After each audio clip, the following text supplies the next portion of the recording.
Hello, friends. Today we are going to look at the different situations, reasons, and the way out of a default state. For example, a country may become a defaulters, a state or a country, when they are unable to pay to its creditors. That people, the countries, they take loans because of different reasons.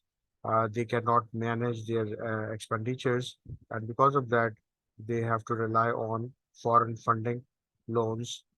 And if they are unable to pay them back at the right time, they will be going in a default situation because the debt is very heavy, very high, and no other country is going to, or any institution like IMF or World Bank, will be willing to give them loans because they think that the capability of the country is getting worse to pay off the creditors. So, according to the IMF, if the country is unwilling or unable to pay to the creditors, it will be considered as a default state. Quickly, we'll go through the things which are related to, for example, the three top countries uh, which are there to which are most likely to default in the year 2023.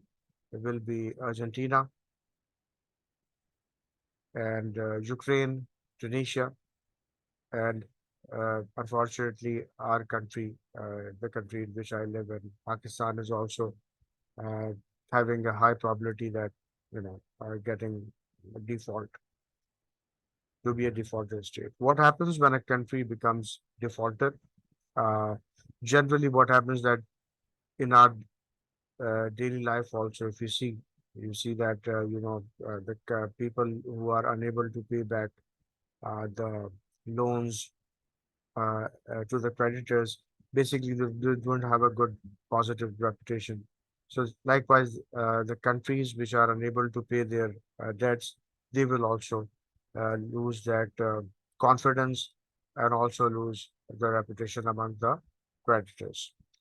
Its rating might decline. The rating, depending upon the strength of the economy, um, to survive and to grow, that also basically be declining because you are totally dependent on loans and debts. GDP can slow down by up to 2%. In some countries may have a negative growth as well, which means that you are the goods and services you are producing in your economy, it is also going down. And likewise, there are some other, uh, you know, consequences that the cost to borrow money from the creditors will increase because they think that there is a high risk factor involved. So they might not be giving you loans on easy terms and conditions. Sanctions from the IMF will dictate you the terms that what type of budget you are going to make, so your credibility will be lost.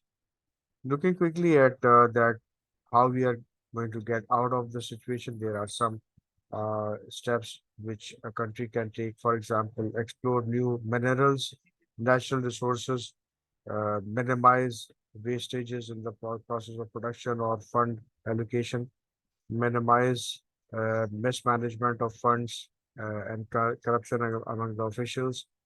Political stability is required to establish a good scenario for economic investments. High value exports means the sectors in which there will be higher returns to your exports.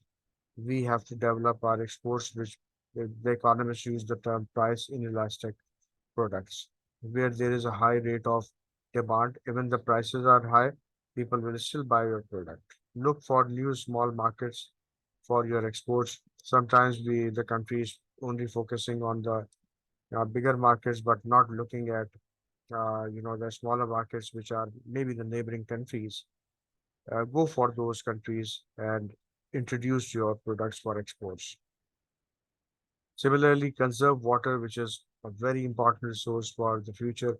Some countries have uh, great amount of resources from which the water can be generated, but it should be saved. Encourage savings. For example, Turkey and China, they are managing their debts on the basis of the locals' savings. So when you do savings, basically you are cutting your consumption, and you may not be buying the imported luxuries as well. So it is a good thing, positive thing.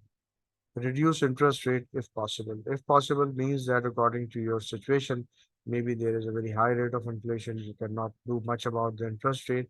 But if it is possible, reduce it so that it can boost your economic activity and improve the methods of production, which means that uh, get out of the traditional ways, go for uh, modern methods, and you will reduce your cost of production. So this is basically um, my view of the defaulted state, what are the consequences, and how can we come out of that situation. It's a brief video. Inshallah, we'll be joining again for some more interesting videos on economics. Thank you.